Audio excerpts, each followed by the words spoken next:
معصوم ستانکزي د سولې مذاکراتو د ماتېدو اصلي دلیل رسوا کړ. دا چې تازه یې څه ویلي، جزئیات یې راسره همدلته وګورئ او چینل هم سبسکرایب کړئ. معصوم ستانکزي وایي د سولې خبرې تر هغو جدي وي چې بایډن د ځواکونو د ایستلو اعلان نه و کړی. محمد معصوم ستانکزي چې له طالبانو سره د افغانستان د جمهوري حکومت د مرکچي پلاوي مشر و، وایي چې له دوی سره د طالبانو د سولې خبرې تر هغو جدي وي چې د امریکا ولسمشر جو بایډن د ځواکونو د ایستلو اعلان نه و کړی. ښاغلي ستانکزي له SBS نیوز تلویزیون سره په مرکه کې وویل، وروسته له دې چې امریکا بې قید و شرطه د ځواکونو د ایستلو اعلان وکړ، طالبانو خپل تمرکز د خبرو پر ځای جګړې ته واړاوه او همدا علت دی چې افغانستان له اوسني کړکېچ سره مخامخ دی.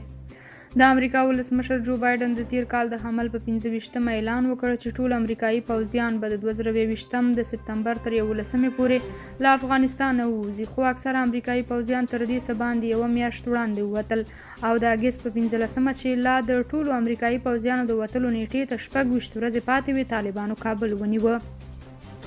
معصوم ستانکزي د دې پوښتنې په ځواب کې چې باور کې د طالبان معتدل شوي پراخ بنسټه حکومت به جوړیږي، خو داسې ونه شول او طالبان لا هم هماغسې سخت دریځه دي چې د 1996 او 2001 کلونو ترمنځ و.